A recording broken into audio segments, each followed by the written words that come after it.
Kita akan mempelajari salah satu distribution yang penting ya, selain distribusi normal, kemudian distribusi T, ya. Sebenarnya masih ada lagi distribusi F ya, tapi ada sebuah distribusi yang penting yaitu Weibull distribution ya. Nah, ini adalah grafik-grafiknya. Tapi sebelum kita mempelajari Weibull distribution ya, ada beberapa hal penting ya. Yang pertama adalah hazard rate ya, yang perlu dipelajari. Kemudian yang berikutnya adalah ini PMF, PDF, GDF ya, itu penting. Ya, yang pertama PMF itu probability mass function ya. Terus PDF itu probability density function. Terus yang berikutnya adalah cumulative distribution function ya. Kita harus membedakan ini dengan jelas ya sebelum kita mempelajari Weibull distribution ya. Oke, tentang 3 hal ini yaitu PMF, PDF, dan CDF itu sering ketiga-tiganya ini dinamakan dengan PDF ya. Tapi untuk mempelajari Weibull, ya, fungsi Weibull, kita harus bisa mengklarifikasi ketiga jenis definisi ini dengan baik dan benar ya. Oke ya, sekarang PMF dan PDF itu sebenarnya sama ya, tetapi yang membedakan adalah fungsi probabilitasnya ya. Yang satu adalah discrete ya, yang satunya continuous ya.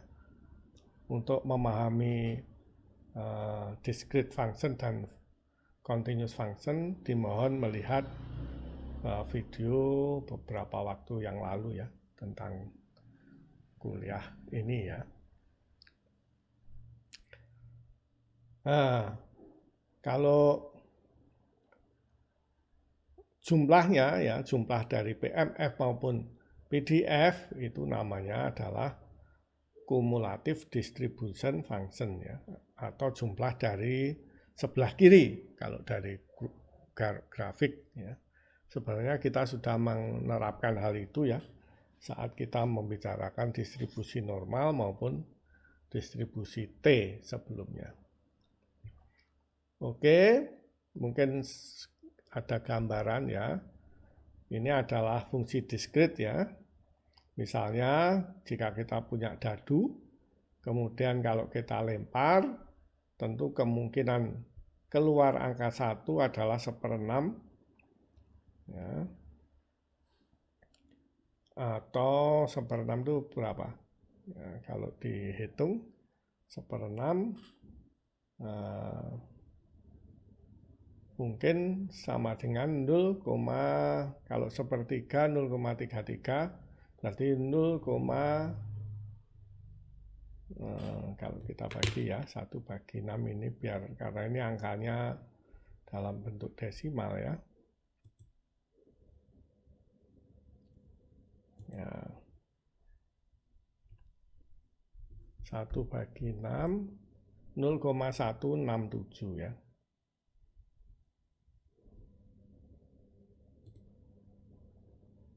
Oke, ini hampir 0,2 ya. Ini adalah 0,167 ya, atau 1/6. Kemungkinan keluar mata 1. Kalau kemungkinan keluar mata 2, maka 1/6, 1/6, 1/6, 1/6, 1/6 ya, gitu. Itu adalah PMF karena ini discrete ya, bukan fungsi continuous. Ciri-ciri yang mudah dari fungsi diskrit adalah bahwa dia tidak bisa di antara nilainya sudah tertentu ya, 1, 2, 3, 4, 5 gitu. Kita tidak bisa di tengahnya, misalnya 1,5 enggak ada ya. Ya, atau ini biasanya datanya disebut apa itu digital ya. Jadi dia angka-angka yang sudah tetap ya. Kalau yang continuous itu dia diskrit. Apa itu? Analog ya, angkanya bisa 1,5, 2,5 gitu. Dan di antara 2,5 nanti bisa 2,25 dan seterusnya ya. Selalu ada di antaranya itu fungsi continuous. Maka jelas untuk mata dadu yang keluar itu tentu fungsinya diskrit. Ya. Oke, itu yang pertama. Kemudian kemungkinannya adalah 1/6 masing-masing atau 0,167 ya. Kalau cumulative probability ya pertama adalah keluar angka 1 atau 1/6 atau 0,167. Kemudian kalau 2 di sini sumbu X-nya artinya 1 dan 2 ya di grafik PMF. Ya, 1 dan 2 adalah maka menjadi 2/6 atau 1/3 atau 0,333 gitu ya ini. Demikian juga sampai ke 3 ya maka ya 3/6 atau setengah ya kan. Ini adalah setengah di sini 3. CDF-nya dari 3 artinya kemungkinan 1, 2, 3 ya. Kemudian kalau 4 ya sampai di sini maka luasnya adalah 2/3. 2/3 tentu 0,667 ya atau ini ya. Ya, yang warna hijau ini. Jadi 1 sampai 4 maka kita melihatnya di CDF adalah 0,667 gitu ya. Artinya kemungkinan sama dengan kemungkinan keluar angka di dadu ya, 4 atau kurang ya, lebih kecil sama dengan 4. Artinya sama dengan probabilitas 1, probabilitas keluar mata dadu 2 ditambah probabilitas keluar dadu angka 3 dan ditambah probabilitas keluar dadu angka 4. Itu adalah CDF-nya dari PMF. Sedikit ulasan yang menarik ya. Kalau karena suatu hal ya, maka tidak mungkin keluar mungkin bentuknya yang sedemikian ya, sehingga tidak memungkinkan keluar angka 3 dan 4 ya. Maka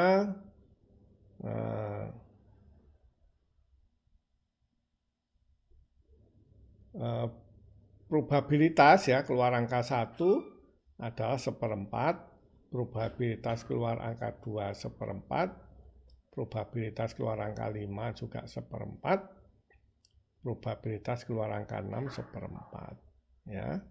Kita lihat CDF-nya, cumulative probability-nya ya. Keluar angka 1 1/4, keluar angka 2 atau kurang ya, berarti 1 dan 2 adalah setengah tentu saja karena 1/4 ditambah 1/4 ya. Kemudian 3 atau kurang tetap setengah karena 3 nggak mungkin keluar. Berarti kan kurvanya di sini menjadi horizontal ya. Ya. 3 dan 4 dia menjadi horizontal ya. Tetap setengah kemungkinannya. Keluar 4 atau kurang, keluar 3 atau kurang, keluar 2 kalau kurang atau kurang, kemungkinannya tetap setengah atau di sini gradiennya sama dengan 0 ya. Antara 2, 3, 4 garisnya horizontal. Oke, atau 5 atau kurang berarti 3/4 ya. 0,75 dan 6 kemungkinannya 100% ya, 6 atau kurang. Ini 1 ini kan 100%. Oke, selalu ya CDF hasil akhirnya selalu dia 1 luasnya. Oke, ya itu adalah untuk yang diskrit. Kalau untuk fungsi kontinu, ya ini dulu waktu kita membuat distribusi normal, ya ini rata-rata tinggi wanita, ya, bukan di Indonesia ini, karena 165 rata-ratanya, agak tinggi mungkin di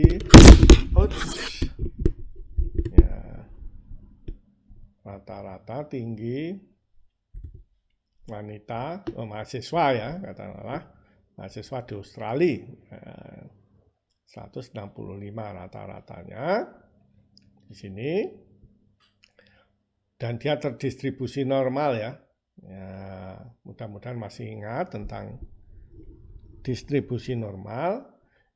Ya, ini fungsinya pasti kontinu ya, karena antara 165, 140, nanti ada 150, antara 150 ada 165, nanti tengahnya selalu ada nilai tengahnya. Fungsi seperti itu adalah fungsi-fungsi yang kontinus ya.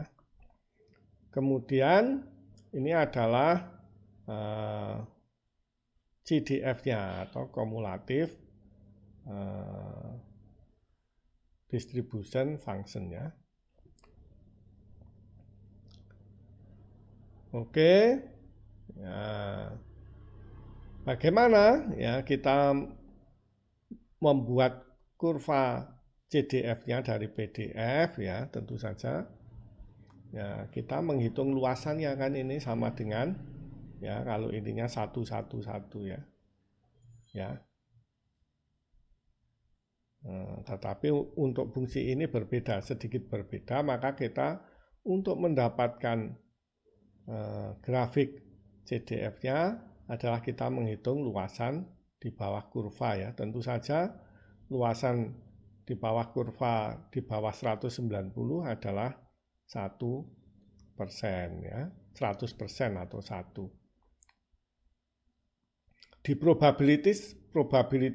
di min-nya rata-ratanya 165 karena kurva normal simetris ya terhadap densitasnya, maka harusnya di sini adalah setengah ya. CDF-nya, luas kurva ini adalah separuh di kiri, separuh di kanan. Sehingga kalau 165 ke atas ditarik ke sini, ya ini harusnya nilainya setengah ya. Oke, nanti kita praktekkan ya dengan Excel tentang CDF dan PDF untuk distribusi normal ya, salah satunya. Kita belum ke Weibull dulu, kita masih ke distribusi normal. Untuk mendapatkan luas di bawah kurva ya tentu kita menggunakan konsep integral ya kan. Integral adalah luas daerah di bawah kurva antara A dan B. Ya. Jika grafiknya ini fungsi X, ya, maka integralnya luasnya adalah sama dengan integral dari A sampai B fungsi X dx ya. Atau kalau ditulis dalam bentuk limit seperti ini ya, sama saja. Baiklah ya, kita akan membahas PDF dan CDF ya untuk fungsi normal, dan kita demonstrasikan menggunakan Excel. Distribusi normal atau distribusi Gauss ya didefinisikan dengan fungsi ini ya. Kita sudah membicarakan dengan detail tentang hal itu saat kita mendiskusikan distribusi normal atau distribusi Gauss ya. Oke, ini mungkin kita ke Excel-nya.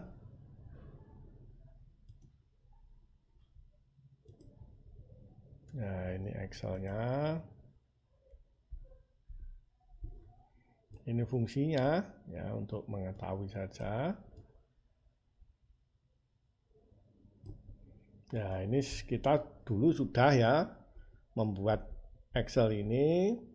Pertama kita buat X, sumbu X-nya increment 0 dengan increment 0,1 ya. Jadi lebarnya kalau ke grafik ini lebar delta X-nya adalah 0,1 ya dalam hal ini ya. Oke. Terus fungsi X-nya ya. Ini seper, ini pangkat min 1 di sini. Pangkat min 1 ini artinya seper ya. Berarti B2 adalah sigmanya ya kan, atau standar deviasinya. Ini rata-ratanya 10 dengan standar deviasi 1. Terus kemudian akar 2pi seper ya. Oke. Terus kemudian E pangkat ya, atau eksponen E pangkat sekian min A4 adalah X-nya ini ya. Kemudian dikurangi rata-rata B1 adalah mu kuadrat dibagi dengan 2 kalikan standar deviasi sigma kuadrat yaitu B2 ya. Ini kita kunci yang diperlukan ya, barisnya misalnya atau kolomnya untuk X-nya, kemudian kita copy ke bawahnya. Maka semuanya akan memenuhi rumus ini ya. Oke, ini sudah saya rasa. Ini kita hapus dulu. Kemudian A increment adalah Y-nya dibagi 2 ya. B4 ditambah B5 dibagi 2. Ini mohon dilihat kembali ke sini. Ya, luasan kuning kotak ini adalah yang sebelah kiri. Ya, tingginya adalah tinggi rata-ratanya sebelah kanan dan sebelah kiri ya. Mungkin coba saya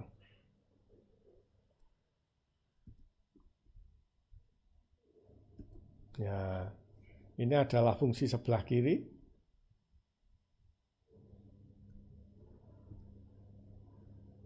Nah, kok angel ya, agak sulit membuat garis yang tepat.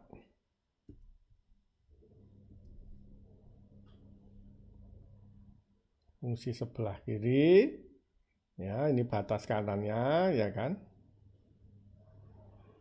Ya, ini adalah separuhnya, yang sini yang dipakai adalah separuh dari nilai yang sebelah kiri dan sebelah kanan ya. Dari A plus delta X, ini delta X kan.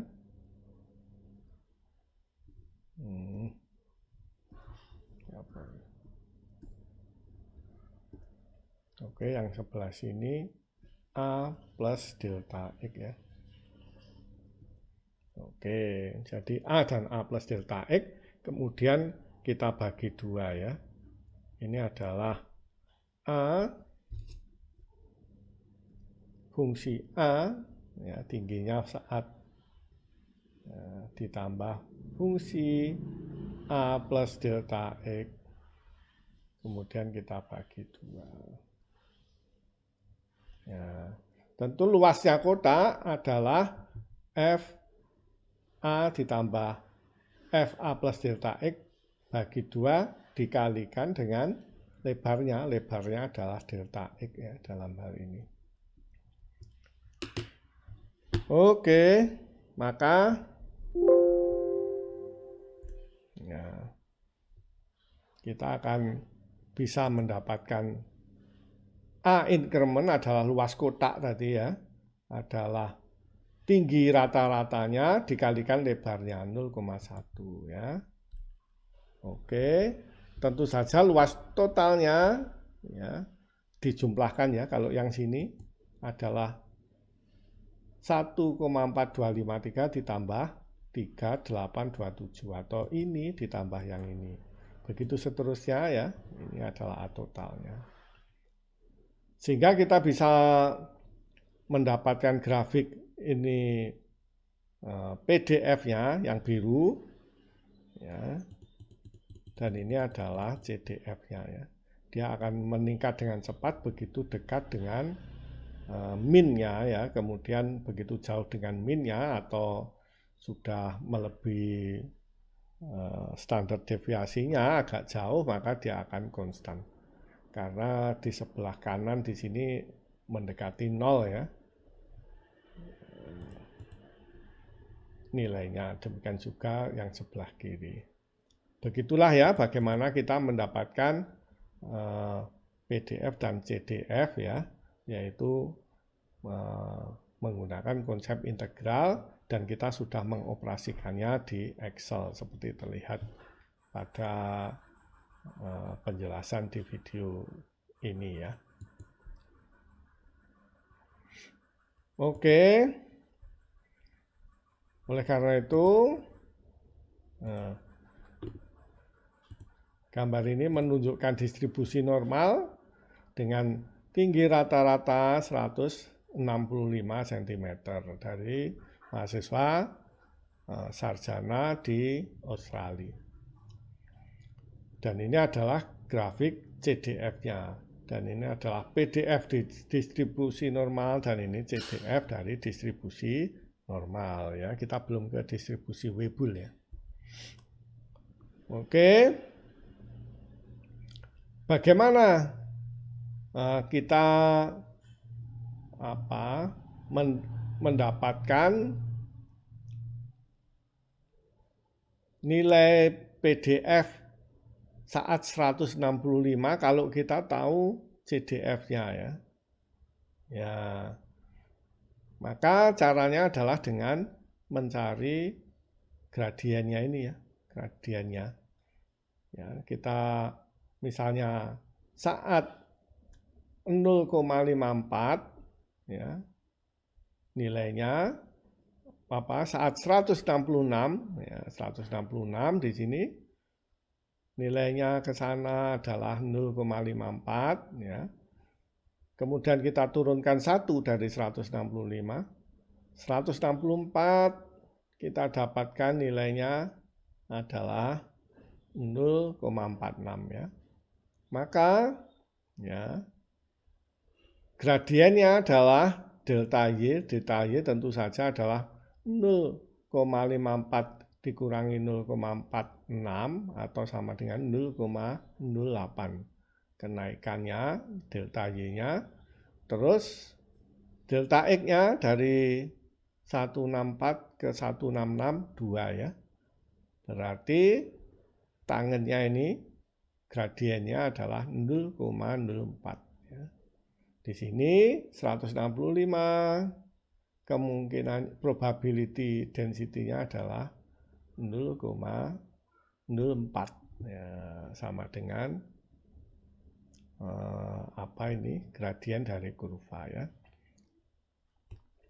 Saya rasa ya itu kalau kita memahami kalkulus agak mudah ya. Jadi probability density itu biasa disebutkan fungsi X. Dalam hal ini fungsi X-nya adalah untuk distribusi normal adalah ini ya.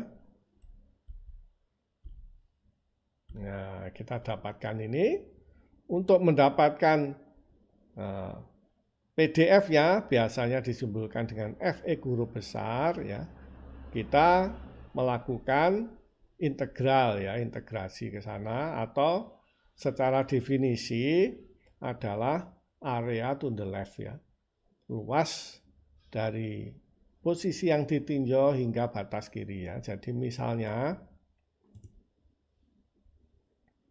contoh yang paling mudah ya. 165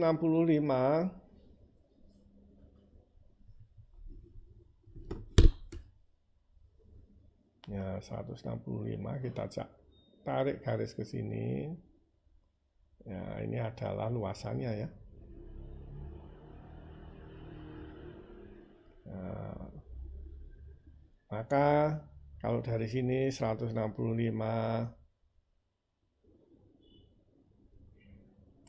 luasannya adalah separuh luasan total ya, atau 0,5. Ini luasannya, ya ini areanya ya. Area mulai dari yang paling kiri hingga ke titik yang ditinjau. Dalam hal ini kita mengasih contoh sama dengan min-nya itu ya. Areanya sampai ke situ adalah separuhnya ya. Dari kiri hingga 165 areanya adalah separuhnya. Kalau kita mencari nilai Fx kecilnya atau probability density-nya, ya kita dengan cara gradiennya ini tadi ya, sudah dijelaskan sebelumnya ya. Jadi kalau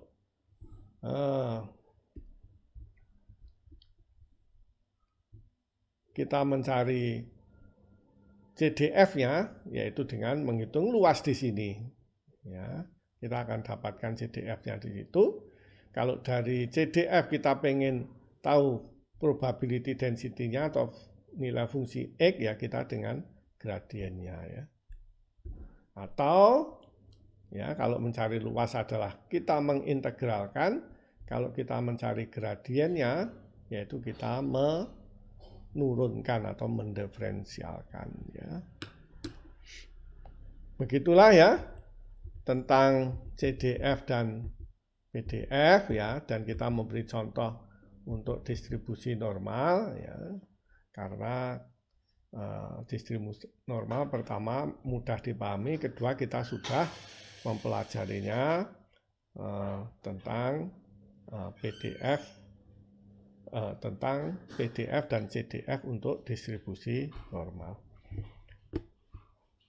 Salah satu gradien atau bahan untuk mempelajari Weibull distribution sudah selesai, yaitu tentang PDF dan CDF. Nah, kita berikutnya akan mempelajari tentang hazard rate ya, ingredient atau bahan yang kedua untuk memahami Weibull distribution. Untuk lebih memperjelas ya, penjelasan tentang PDF dan CDF ya, ini ada dua video aslinya ya. Dari mana bahan ini disusun, bahan kuliah saya ini saya susun ya. Ini adalah yang video yang pertama adalah video oleh Philip Brocombe ya, dia adalah senior engineering manager di program namanya SYNTA ya. SYNTA ya. Di Portland, Oregon, United States ya. Portland itu kota pelabuhan di pantai timur ya dari Amerika. Ya, di sebelah utaranya New York ya, agak jauh sih. Terus kemudian yang berikutnya ya, video yang kedua ya masih tentang PDF dan CDF ya, oleh Justin Shelter ya. Dia membuat channel namanya Z Statistik ya, karena namanya kan Justin Shelter ya. Jadi dia mengembangkan Z Statistik. Beliau adalah dosen di University of Sydney ya, di jurusan Sydney School of Public Health ya. Ini adalah video yang pertama ya, yang oleh Philip Brocombe dari Portland, Oregon, United States. Okay, so Ashish and I are here. We're going to do a little PDF, CDF explanations. We're going to use uniform random variables to explain it. This is kind of going to be a little excerpt video to understand how they work together.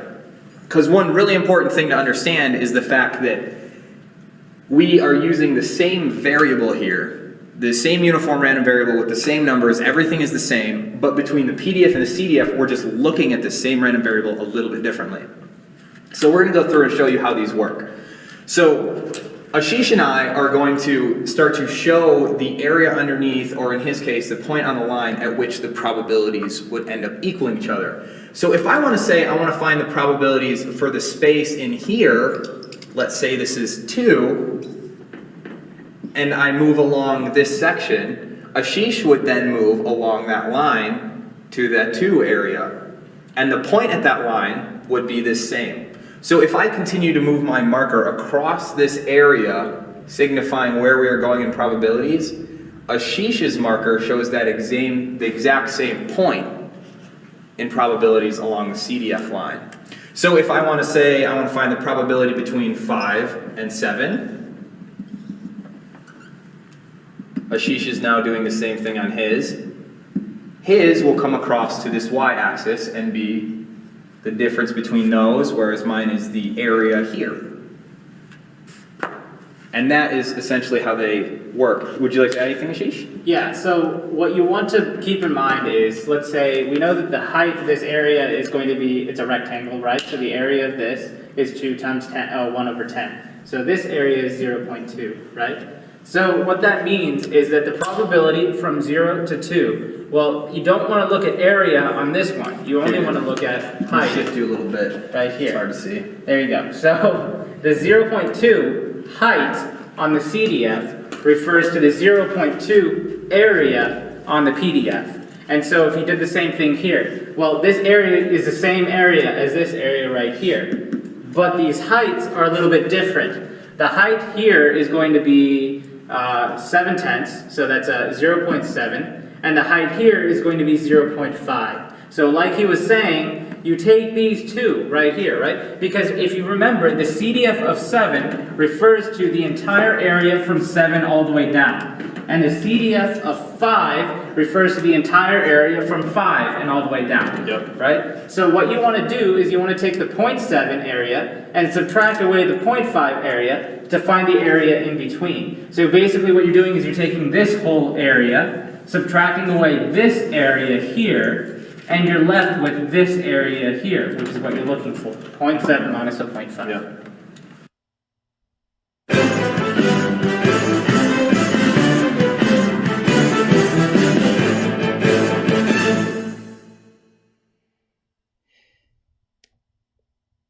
Oke, begitulah ya video dari Philip Brocombe ya. Berikutnya kita ikuti video tentang PDF dan CDF oleh Justin Zelter ya. Yang slide yang gambarnya banyak saya ambil dan saya jadikan dasar penjelasan sebelumnya, video saya sebelumnya.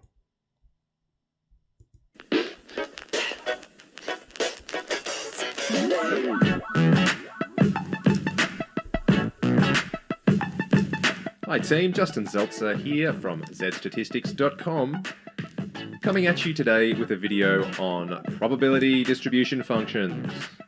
Now this video was actually requested by one Rabati Sanam, who I'm going to give a shout out to because I thought it was a great idea for a video. And as I do on this channel, I keep things very intuitive. I don't use a lot of formula, and it's something that's going to be hopefully useful for you to wrap your head around the concepts. So come along with me as we dive straight into probability distribution functions.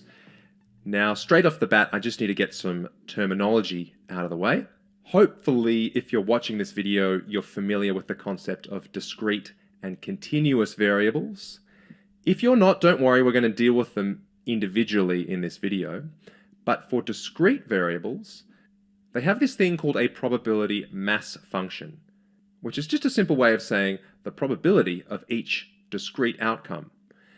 Now that's given the 3-letter acronym PMF that you might see around the place. And this compares to the PDF, or probability density function, which we use for continuous variables. But again, it's just like the probability of particular outcomes on a continuous distribution. But it's slightly different, so we're going to call it the probability density, and we'll see why that is a little bit later. Now be careful about PDF because I've called this whole video probability distribution functions. Now some people might call probability distribution functions, which relate to all of these together, as PDFs, which does get a bit confusing, doesn't it? But I use PDF to mean the probability density function, which relates solely to continuous variables. And I think most statistical resources will do exactly the same, but just be careful with the term PDF. Now, both discrete and continuous variables can construct what's called a cumulative function, and we'll see what these look like just in a second. But they use the common acronym CDF to mean cumulative distribution function. So let's dive into my first example, which is going to be a discrete variable. And this is one, again, that you might be able to intuit rather easily. Let's talk about a dice. Now, one dice has 6 possible outcomes, and each of those possible outcomes has the probability of 1/6. And we would call this distribution, we'd call this the probability mass function, just like we described on the previous slide. It's a discrete variable because it can only have outcomes 1, 2, 3, 4, 5, and 6. You can't roll a 2.5 or a 4.13. So this is a variable with discrete outcomes. In other words, a discrete variable. Now, I've written 1/6 here because we know there's 6 equally possible outcomes, but I might just use decimals here because it's going to help us a little bit later. So hopefully you're okay with me putting this at around 0.167 or so, which of course just represents 1/6. Now, what we can do is we can construct the cumulative probability, not just the probability, but the cumulative probability. But what does the word cumulative actually mean? Well, you can see that on this side we go from 0 to 1.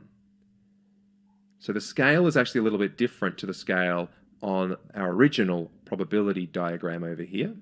So what I might do just quickly is change the scale on this side so that it matches.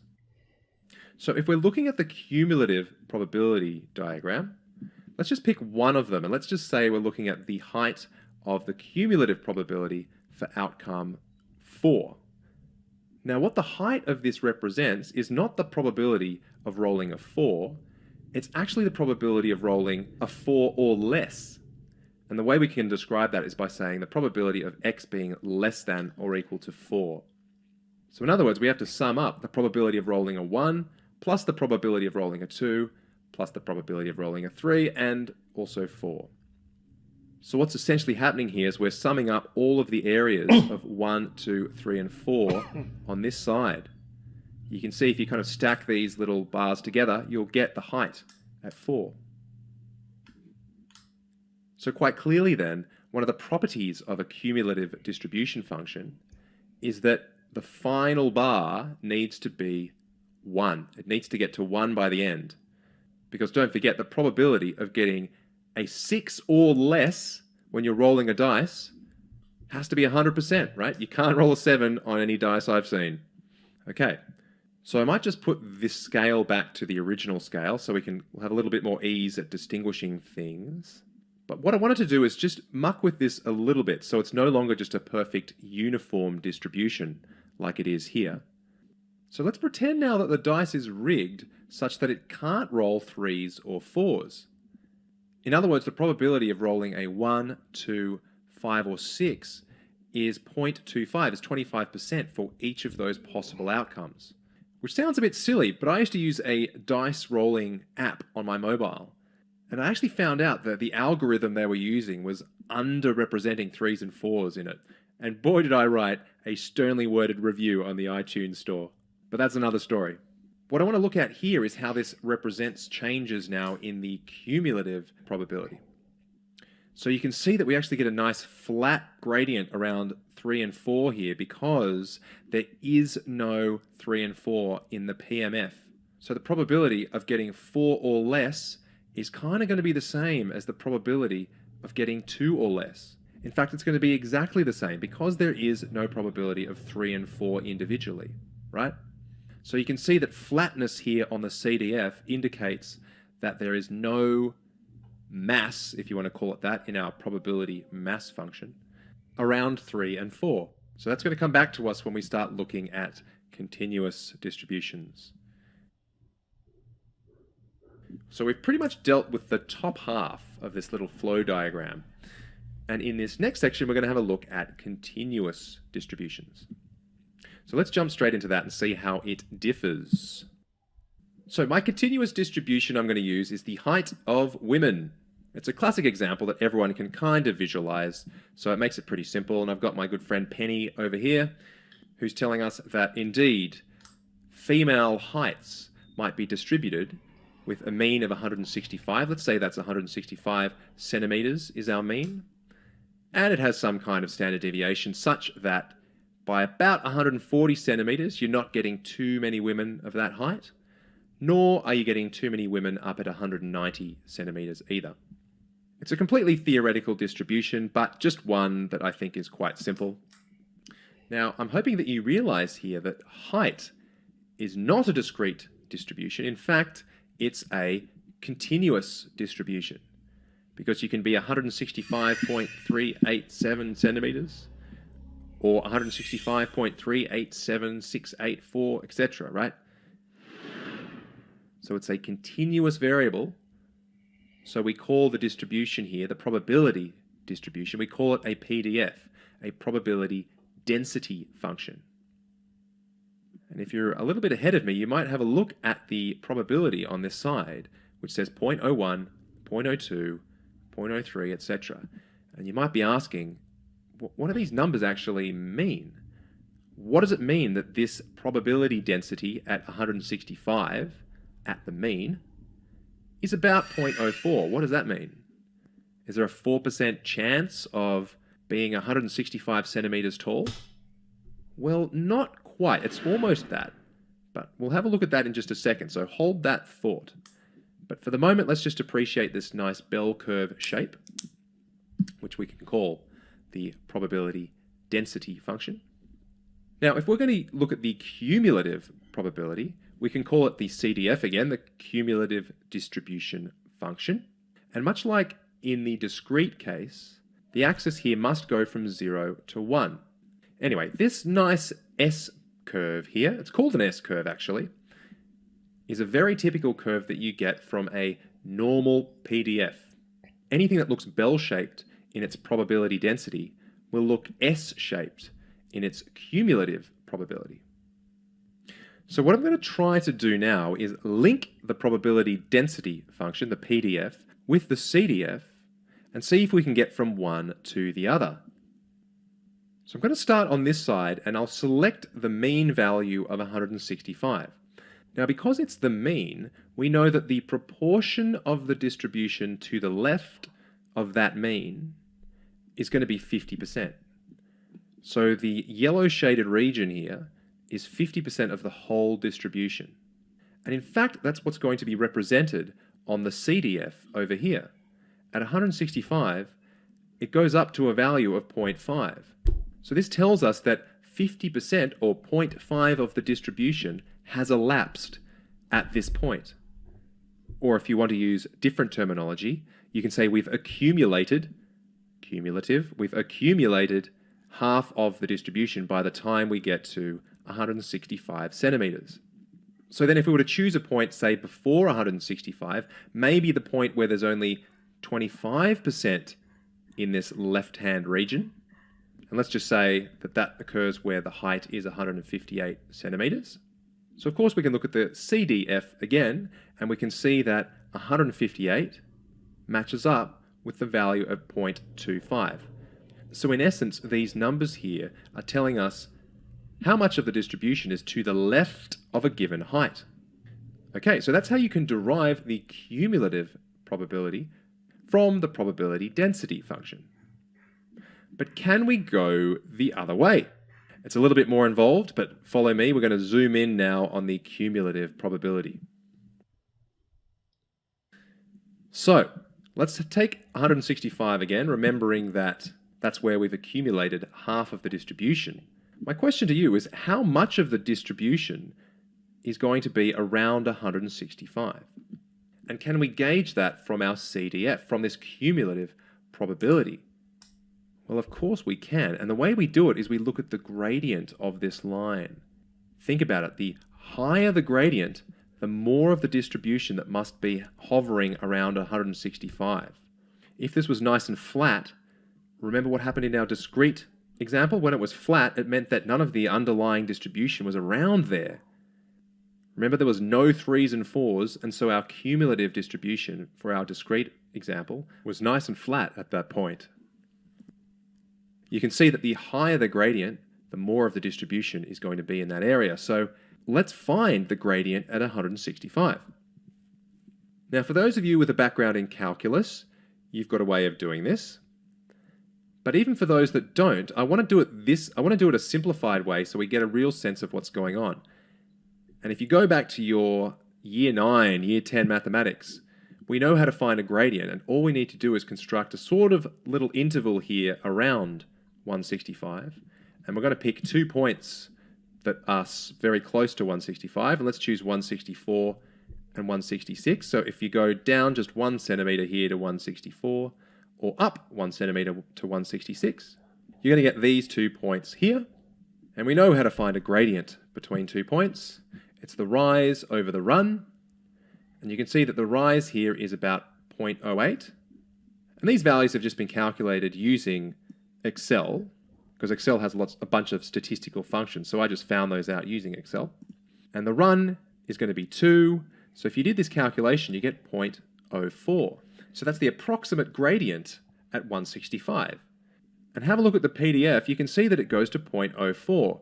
So this probability density, these values here, essentially represent the gradient of the CDF. In other words, you can see that the gradient peaks right in the middle of this CDF. The gradient is much smaller down this side, and also it's smaller up as you get closer to 180 and 190 centimeters. And that's reflected in the PDF. You can see that we have this crest at 165 centimeters. The crest tells us that the gradient is maximized at 165. So, there you go. To summarize then, we can get from the cumulative probability to the probability density function by calculating the gradient.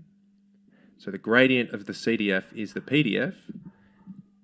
And if we find the area to the left of a given point on the PDF, we'll get the value for the CDF. So they're very much related.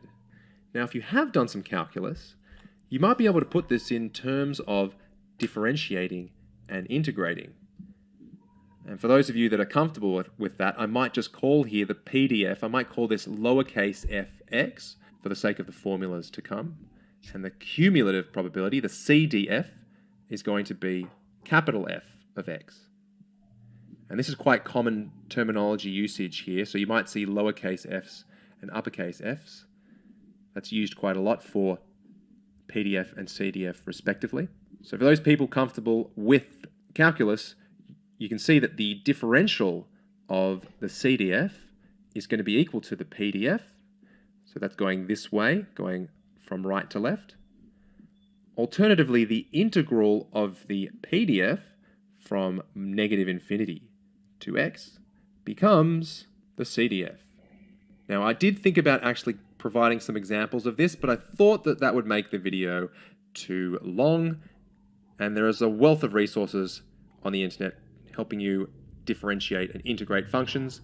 This video was just about the graphical representations themselves, and that brings us to the end.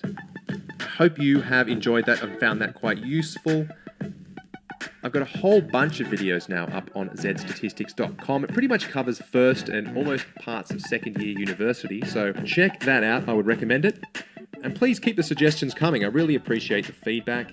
Hit me up, subscribe to the channel, and do all those lovely things for me if you can. And I'll see you later.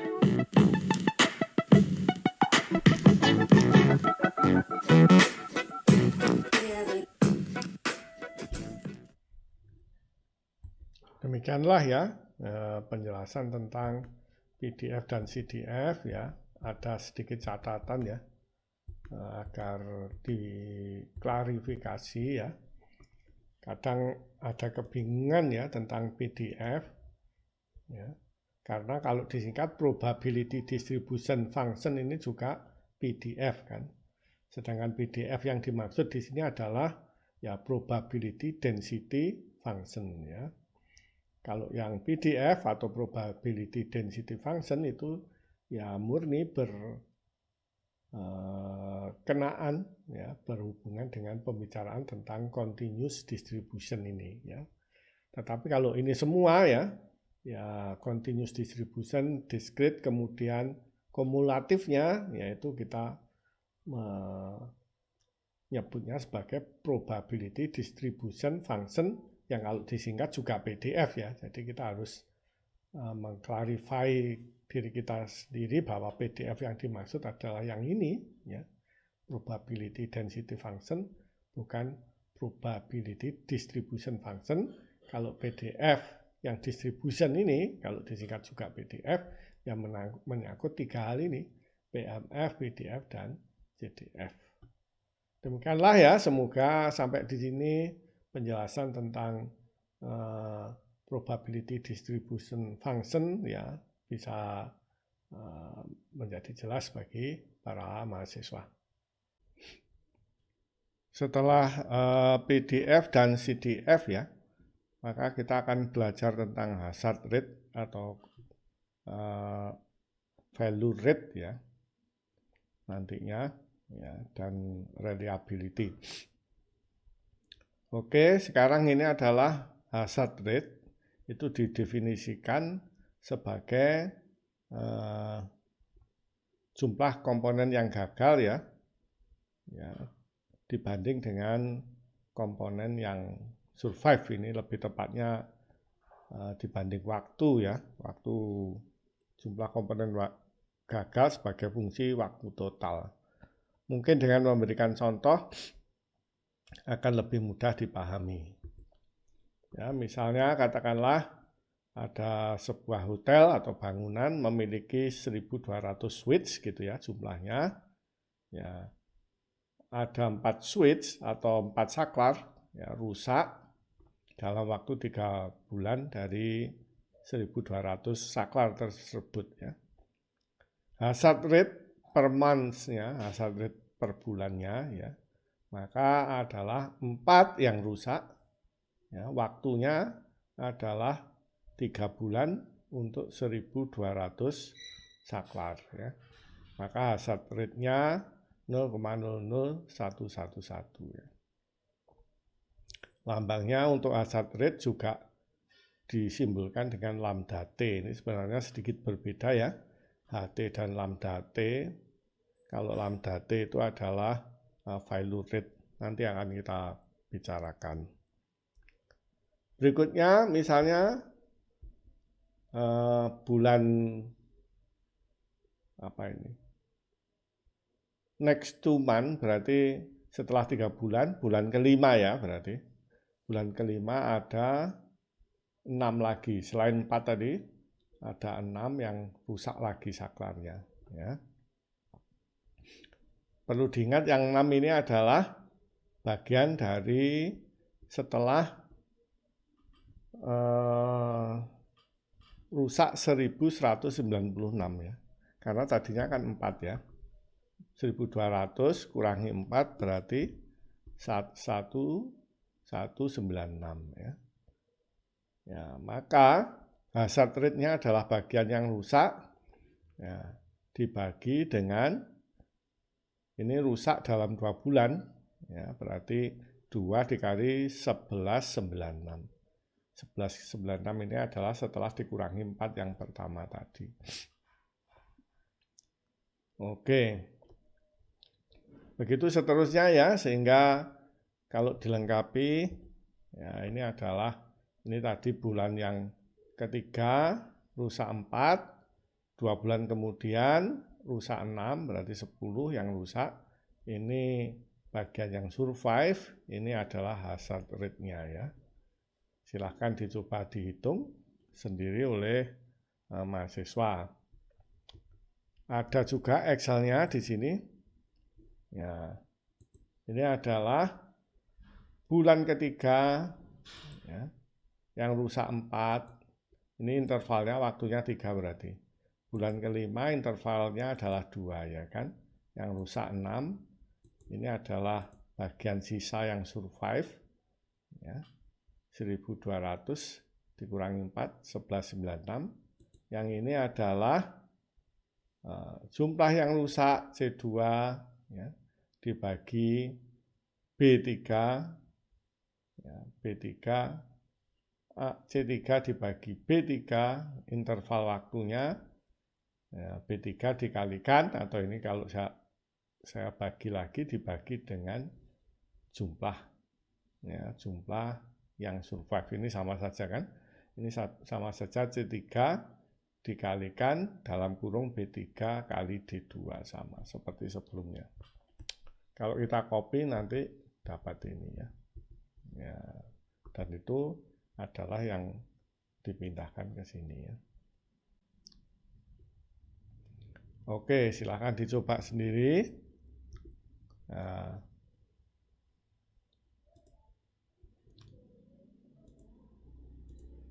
kita bisa juga membuat grafik hazard rate-nya ya, yang naik seperti ini. Ya, untuk kasus ini memang hazard rate-nya selalu naik ya. Untuk kasus yang dicontohkan, karena memang jumlah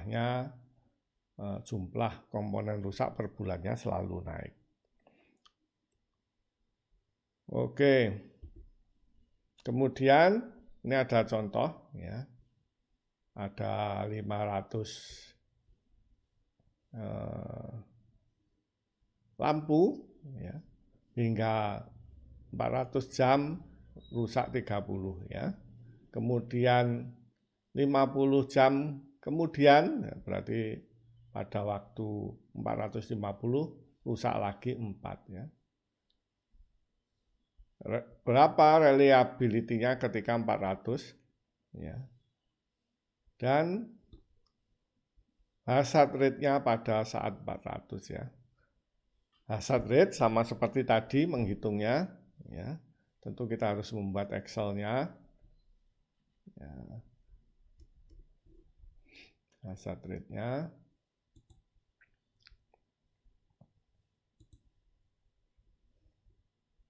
Excel-nya mana? Oh, ini ya. Jadi kita membuat ketika 0, ketika 400 jam yang rusak 30 ya kan. Kemudian ketika 50 jam kemudian tambah yang rusak 4 ya. Tentu ketika 400 ya, hazard rate-nya adalah 0. Ketika 0 hazard rate-nya ini ya, 0,015. Ketika 400 hazard rate-nya, ketika umur 400 nanti karena yang rusak saat 450 adalah 4 ya, berarti hazard rate-nya saat 400 adalah 0,0017 ya. Saat 0 hazard rate-nya 0,00015 ya. Sama dengan ini. Saat 0 bulan ke 0 hazard rate-nya adalah 0,00111 ya. Karena 3 bulan lagi dia akan rusak 4 gitu ya. Itu tentang hazard rate ya. Kemudian tentang ya, yang berikutnya reliability ya, saya rasa ini mudah. Reliability saat 400 dia akan rusak 30 ya dibagi 500 ya. Artinya yang rusak adalah berapa? 3 dibagi 30 dibagi 500 atau 60 dibagi 1000 atau 6 dibagi 100 ya, atau 0,006 ya. Reliability-nya 100% atau 1 dikurangi 0,006 ya. Atau 100 dikurangi 6% sama dengan 94% atau 0,94. Itu reliability-nya ya pada saat 400 jam. Oke, begitu kira-kira. Ya.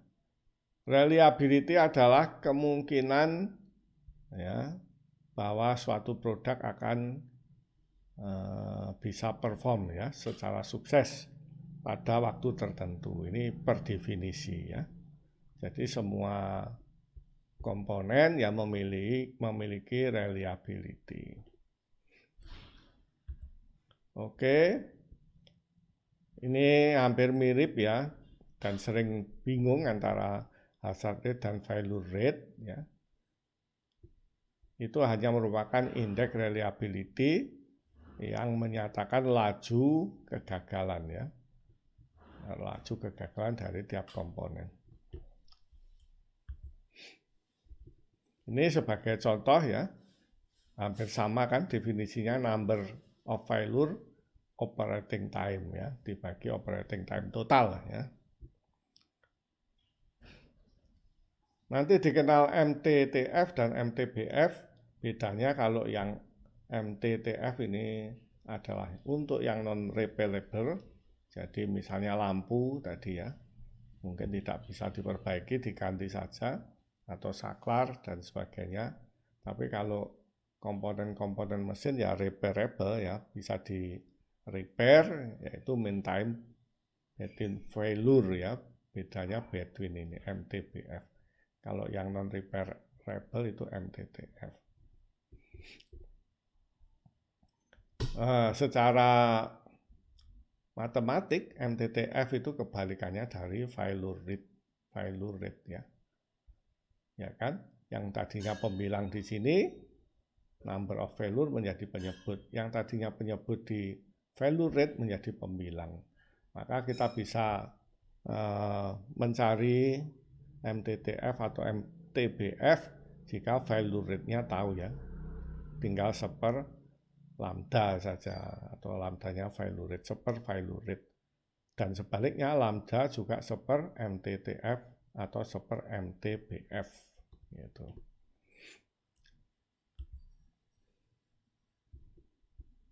Contoh ya, ini tentang failure rate, hampir mirip dengan hazard rate ya. Misalnya memiliki 1000 jam ya, kondisi normalnya ya, tapi 6 dari komponennya, tidak tahu ini apa, itu rusak ya, atau gagal. Pada yang 6 itu 550, 480, 680 jam, 790, 860, 620, 6 komponennya. Maka failure rate-nya adalah jumlah yang rusak, ya tentu dibagi total operation-nya ya, yang rusak ini kan pada 550, 480, 680, 790, 860, 620 jam ya. Jangan lupa total waktunya juga ada 14 unit ya, yang tidak rusak, dia beroperasi pada 1000 jam ya. Jadi failure rate-nya adalah 6 dibagi jumlahnya jam ini ya, sama dengan 17.980 ya. Atau bisa dihitung failure rate-nya adalah ini ya. Oke. Saya mencoba mencari-cari mana bedanya failure rate dan hazard rate ya. Dan berdasarkan dua contoh tadi ya, saya juga mencoba menghitung hazard rate-nya dan failure rate-nya ya. Bentar.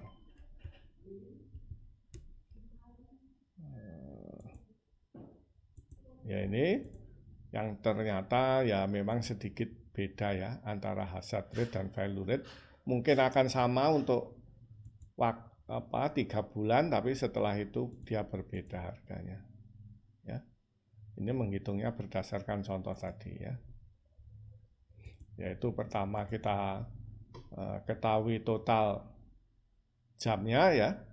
Tentu 3.600 yang pertama, karena 3 dikalikan 1.200 selama 3 bulan ya kan. 3.600 bulan kalau dihitung. Ya, dari 1.200 komponen. Nah, total yang sini adalah tentu 3.600 ya. 3.600 ini F3 ditambah ya interval dikalikan yang survive ya adalah 1996 ya kan? Yang survive. Ya, ini kalau ini 1.200 kali 3 sedikit di atasnya gini ya. Ditambah waktu yang sebelumnya. Begitu seterusnya. Yang rusak ya bertambah dari 4 tambah 6 tambah 3 dan seterusnya. Maka failure rate-nya adalah 4 dibagi 3.600, 10 bagi 5.996 dan seterusnya. MTTF atau MTBF-nya ya seper failure rate-nya. Ini angkanya. Ya, begitu. Ya, mudah-mudahan ini membantu mengklarifikasi hazard rate, failure rate ya.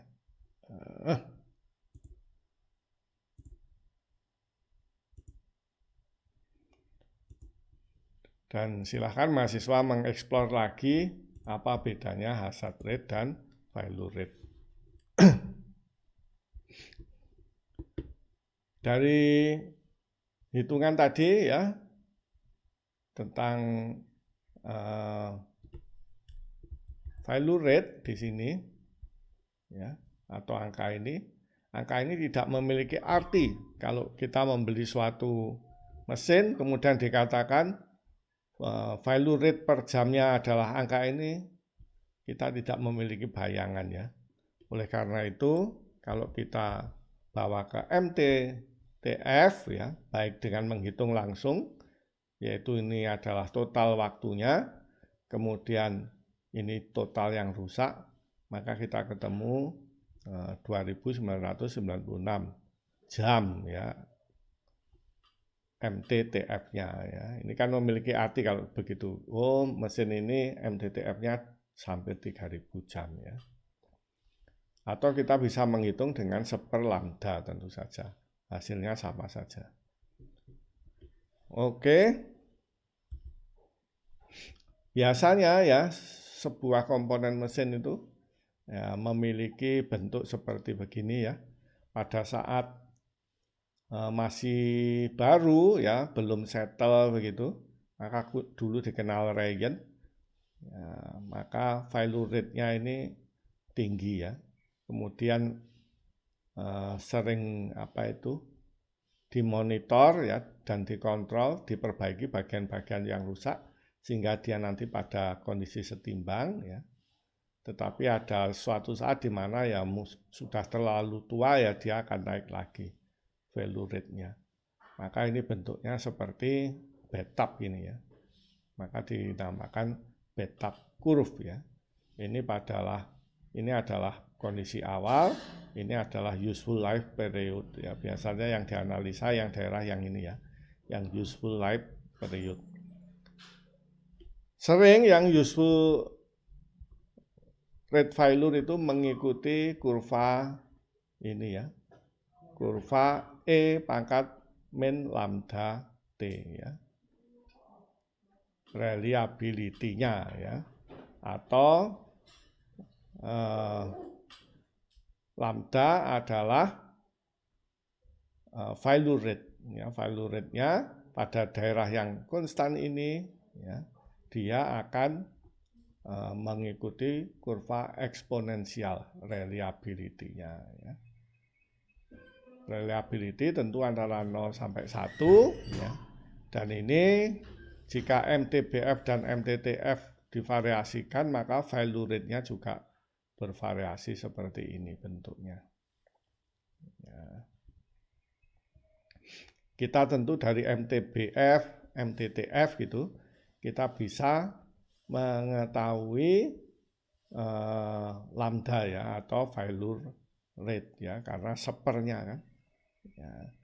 Lambdanya tahu ya kurva E pangkat min lambda T kita tahu ya karena lambda didefinisikan dengan seper MTBF ya seper theta. Ya.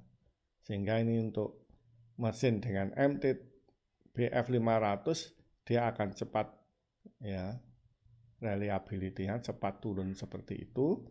Tidak demikian dengan mesin yang MTBF-nya lebih besar ya, 5000, reliability-nya ya dia akan turun, tetapi tidak secepat yang MTBF-nya 500. Saya rasa begitu. Ya, ini adalah maksudnya ya.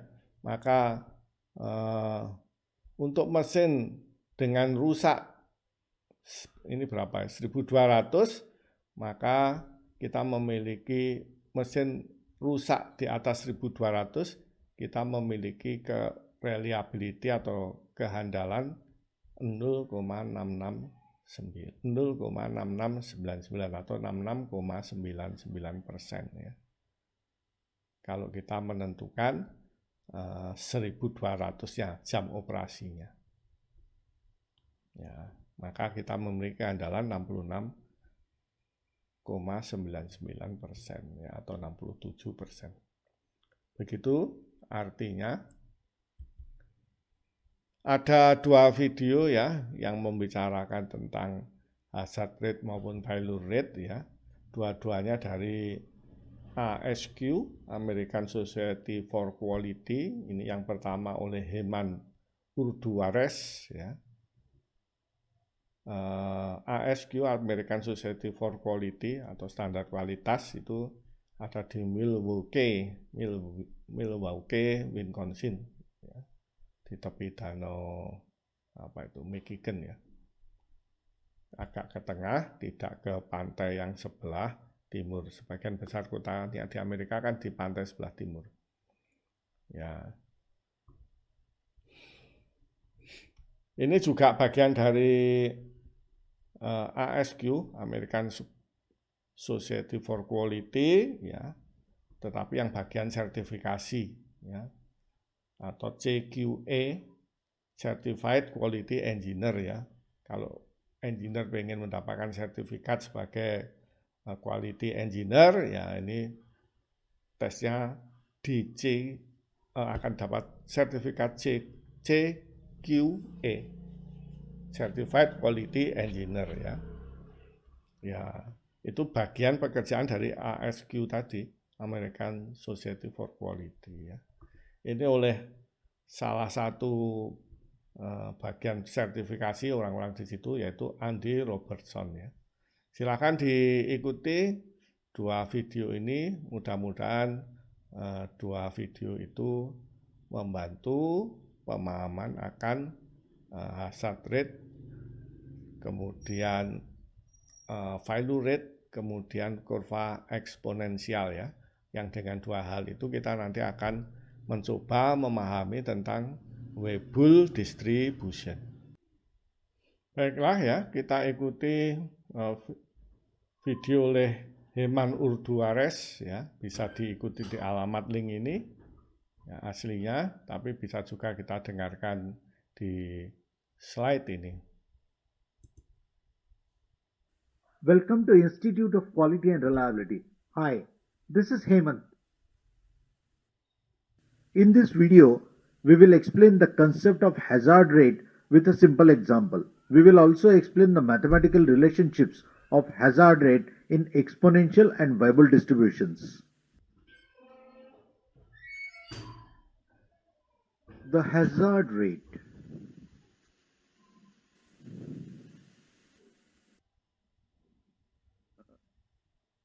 Instantaneous hazard rate can be considered as how fast the components fail as a proportion of the surviving components.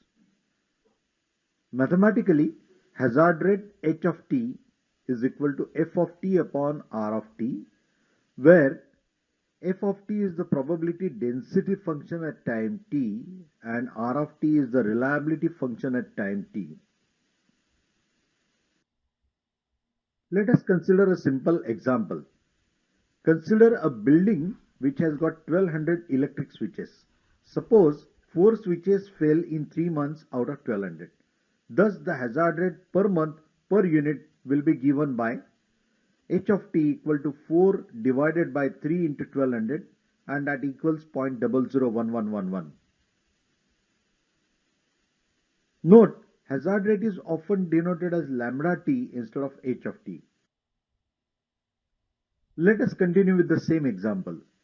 Suppose in the next 2 months, 6 more switches fail. Remember, these are out of 1196, as 4 had failed within the first 3 months. Thus, the hazard rate during this period will be given by h of t equal to 6 upon 2 into 1196, that equals 0.002508. After collecting more data till 10 months, we can estimate the hazard rate for every month as shown in the following table. We have already collected data till 5 months. So further from 6 to 10 months, this is the data collected, and based on the data, we can estimate the hazard rate for each month. It is shown in the table. Let us represent the hazard rate graphically. From start to first 3 months, then 3 to 5, 5 to 6, 6 to 7, and 7 to 8, 8 to 9, and 9 to 10. If you wish, you can pause the video and try this exercise. 500 bulbs are under test. Till 400 hours, 30 bulbs have failed. In the next 50 hours, 4 more bulbs fail. What is the reliability at 400 hours? What is the instantaneous hazard rate at 400 hours? Instantaneous hazard function is conditional probability of failure per unit time between time t and t plus delta t, given that the item has survived till time t. Mathematically, instantaneous hazard rate or hazard function h of t is given by f of t upon r of t, where f of t is the probability density function at time t and r of t is the reliability function at time t. Now let us understand hazard function for exponential distribution. The probability density function for exponential distribution is given by f of t equal to lambda e to the power minus lambda t, and the reliability function is given by e to the power minus lambda t. Therefore, h of t is equal to f of t upon r of t, and the e to the power minus lambda t will get cancelled, resulting into lambda as the hazard rate, which is a constant hazard rate for exponential distribution. But what do we mean by constant hazard rate? It means that proportion of items failing in equal time intervals would be same. Let us consider an example. Suppose a company has shipped 5,000 power supply units for laptop computers. Out of this, 1% unit, that is 50 units, fail in 1 month. If the hazard rate is constant, then out of the surviving 4950 units, 1% units, that is 49 units, will fail during the second month. A table of failures with constant 1% hazard rate is shown in the video here.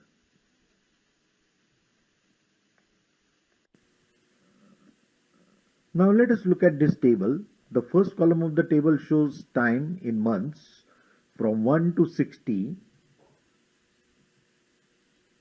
The second column shows number of items at the start of the time interval. The failed quantity shows number of items failed during the interval. NE shows number of items surviving at the end of the interval, which is difference between NS and failed quantity. And H of t is the hazard rate, which is 1%, which is constant throughout. So during the first month 50 failed, so 4950 survived. Out of this 4950, another 1%, that is 49 failed, so 4901 survived. Out of this 4901, again 1% failed, and so on. If we look at the graph of this number of surviving items, it looks like this. The x-axis is time in months and the y-axis is number of items surviving. This is typical of the constant hazard rate behavior.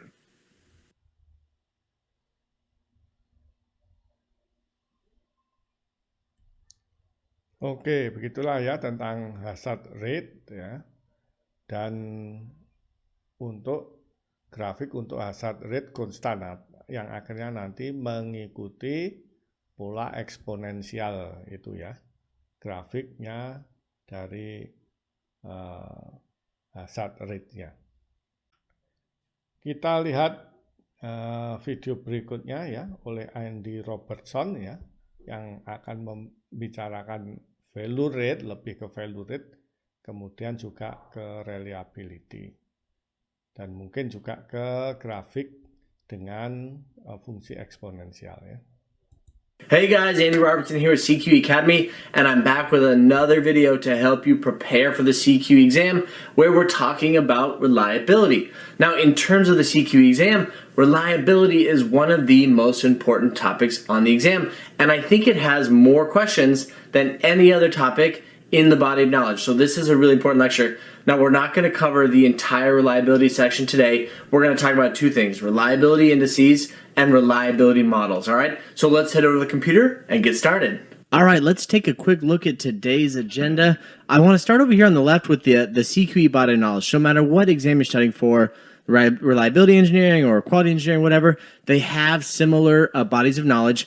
But here in the CQE body of knowledge, we want to talk about reliability and maintainability indices, mean time to failure, mean time between failure, and we'll start the presentation off with that. So we're going to start with failure rate, mean time to failure, those sorts of things. And then we're going to get into reliability models, things like the bathtub curve, the exponential distribution, and the Weibull distribution. By the way, we'll save things like here, the maintenance tools, and you'll also see like hazard tools like FMEA. We'll cover that in a different video, but today we're just going to focus on these indices and the reliability models. Okay, so I want to start with just a basic definition of reliability, right? You're watching this video, so you have some understanding of it, but essentially the formal definition is that reliability is the probability that a product will perform successfully under specific conditions for a given period of time. The key phrase here is a given period of time. You know, reliability, the way I like to explain this is that reliability is quality over time, right? We build these products, we make these products, we use these products, and we expect that they're able to perform at a certain level over a given period of time. And so that's how I want you to think about reliability, because there's very much a relationship between reliability and time, right? We expect high quality over time. All right, so let's get into those reliability indices. The first one I want to talk about is called the failure rate. This is the most basic reliability index, and it simply describes the rate at which your product fails over time.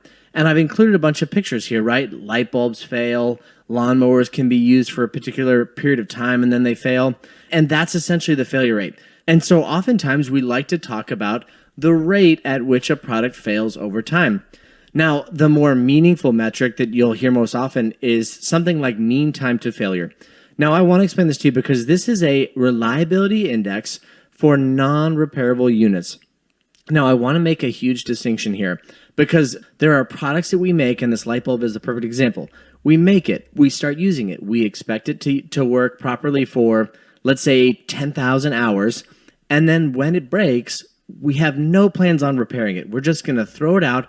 We're not going to fix it. We use the light bulb, and then we're going to throw it out. There are a ton of items out there that we produce and that we use that are considered non-repairable units, right? This AC motor, this light bulb. And when we're using a non-repairable unit, we always talk about this reliability indice called the mean time to failure, right? It's what is that average length of time until that product fails. Now, the inverse of that is called the mean time between failures. So when we're talking about the reliability of a repairable unit, we want to talk about a metric where we start using it and then we use it for a period of time and then it breaks and then we fix it and we start using it again, right? So things like common appliances, automobiles, lawnmowers, airplanes, these items all are repairable. And so when we're talking about a repairable item, in your head, if you produce a repairable item, the metric that you're going to use is mean time between failure. In fact, and I'll show you this on a future slide, but these two indices are identical to each other in every single way, except for this one distinction between non-repairable and repairable units. So in your mind, I want you to think of these two indices as very much identical. And again, that only difference is repairable and non-repairable units. And before I give you an example, I want you to know we're going to work an example from both these indices so you can see how they're calculated. I want to start by showing you the equations that we use for all three of these so that you understand the relationship. So when we're talking about the failure rate up here, we calculate that as the number of failures divided by a certain period of time, right? And you'll kind of see that this is generally reported as failures per hour, okay? This is the rate at which your product fails over time per hour. Now, this isn't a very meaningful metric because our customers never really talk about our products in terms of the failure rate. If I'm the customer and I'm describing my refrigerator or my automobile or some other repairable unit, I'm going to describe that in the form of time, right? I want to buy my fridge and I want it to work for 6 years, 7 years, 10 years. I'm going to give you a unit of time that I expect the product should be able to last before it breaks. And that is the mean time to failure or the mean time between failure. Now, the reason I wanted to show you these equations here is because I want you to see the variables, right? Essentially, this equation is simply just inverted. When we're calculating the mean time to failure or the mean time between failure, we're simply just taking the inverse of the failure rate, and it reflects the amount of time that passes before we have a failure on average. Now, you'll also notice that we use the same Greek letter here, theta, to represent mean time to failure and mean time between failure, and that is absolutely on purpose.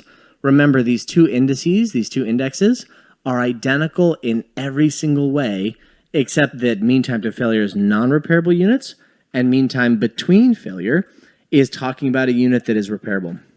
And then I just want to kind of summarize this slide by showing this relationship. The failure rate, which is lambda, is the inverse of theta. It's the inverse of mean time to failure, and vice versa, right? Our mean time between failure or our mean time to failure is simply just the inverse of the failure rate. So that's the relationship between these two indexes. By the way, before we move on, I know I've thrown a lot of equations at you. This presentation will have a lot of equations, and I want to give you a cheat sheet that you can use on the CQ exam. Just head over to cqacademy.com/free cheat sheet. It's got all these reliability equations, and I'll give you a practice exam for reliability specifically to help you use these equations, help you practice and prepare for the CQ exam. All right, let's keep going. All right, now let's do an example of a failure rate. So let's say we have 20 units and we put them on test. We start running them at their normal operating condition and we run all 20 units for 1,000 hours.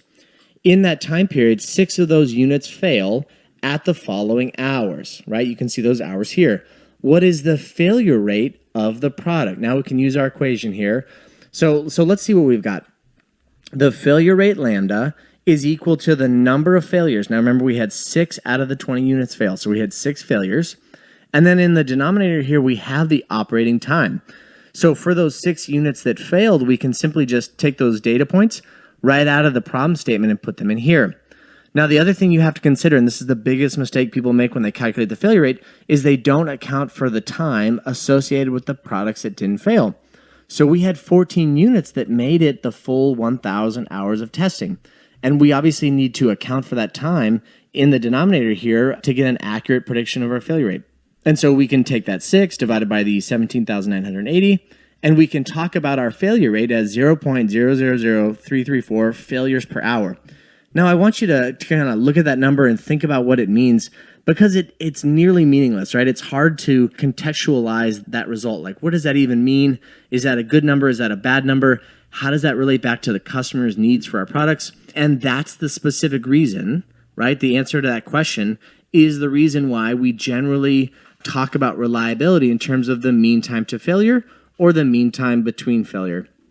And so on this slide, all I'm really showing again is that inverse relationship between the failure rate and the theta value, that mean time to failure, the mean time between failure.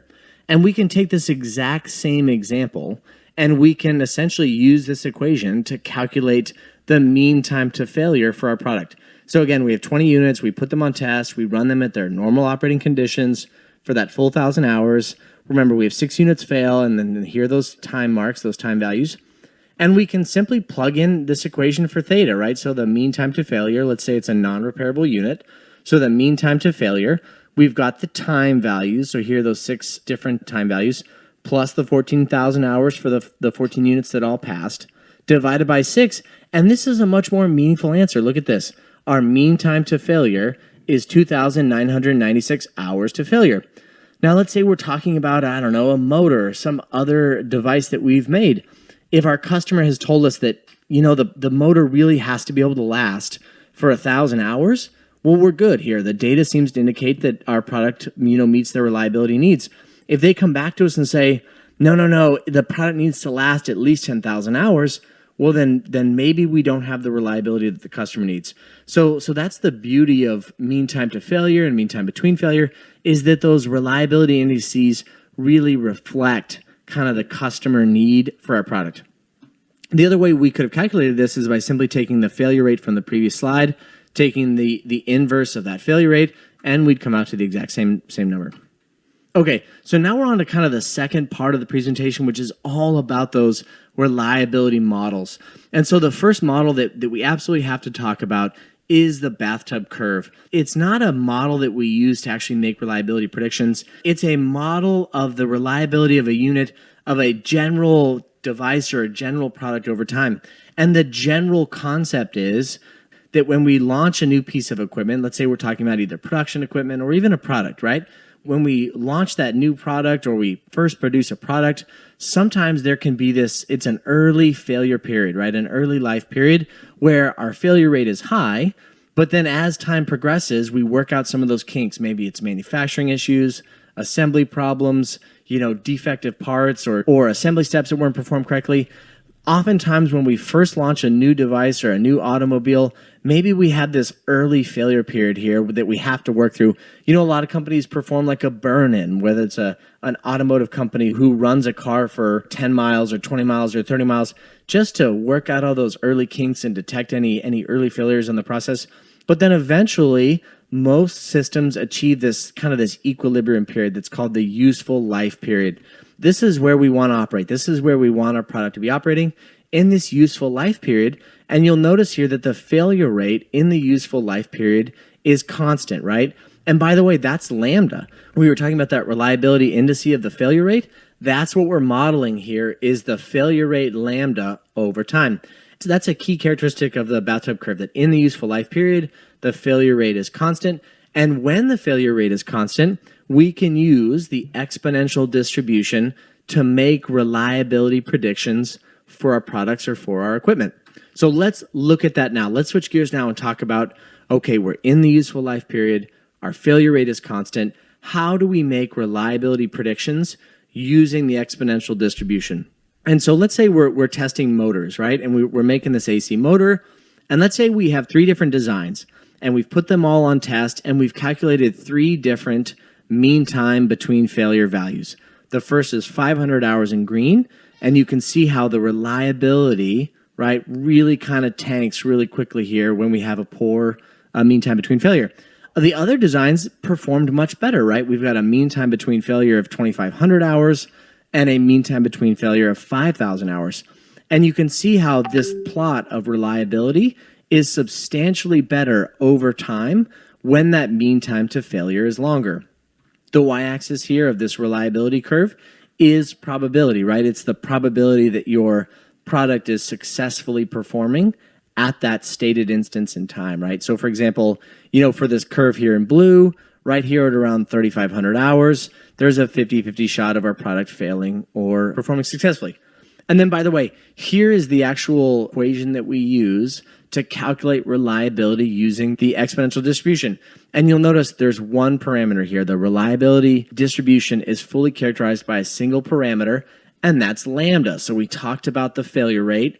Lambda is really important for the exponential distribution. And then again, remember, that's simply just 1 over theta. So if you're making a reliability prediction and somebody gives you the mean time to failure or the mean time between failure, you can always convert that into lambda.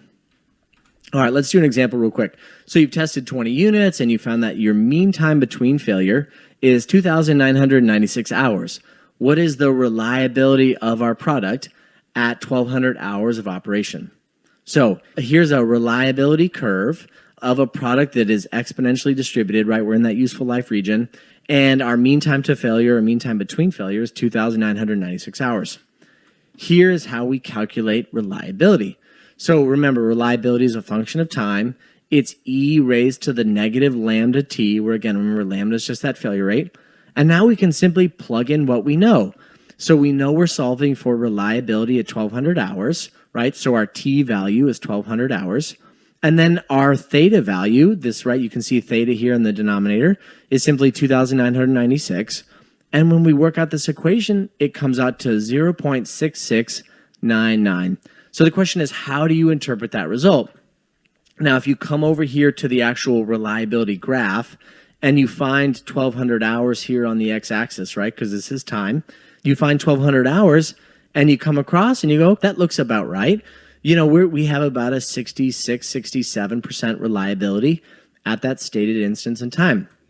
Now, you can interpret this two ways. If you think about it as a single unit, the probability that that single unit successfully performs past the 1,200 hour mark is 66%, right? Just one unit, the probability of operating past 1,200 hours is 66%. If you talk about it as a population, right? Let's say you made 1,000 motors or 1,000,000 motors. At the 1,200 hour mark, 66% of your units would still be operational. 66% of your units would still be reliable at 1,200 hours. And the other 33, 34% of your units or of your product would have failed by that point in time. Make sense? Demikianlah ya. Dengan video ini mudah-mudahan mahasiswa ada sedikit pemahaman tentang PDF dan CDF, yaitu probability density function dan cumulative distribution function ya. Kemudian tentang hazard rate dan ataupun failure rate lambda, serta MTTF ya dan MBTF ya. MTTF itu untuk yang non repairable ya, mean time to failure, mean ini mungkin mean time between failure, salah nulisnya ini, MTBF ya. Terus kemudian memahami tentang reliability, terus bahwa sesungguhnya semua komponen mesin itu mengikuti Betapp curve ya untuk reliability-nya. Nah, untuk yang useful life dari Betapp curve itu, maka kita bisa menyatakan dalam exponential distribution.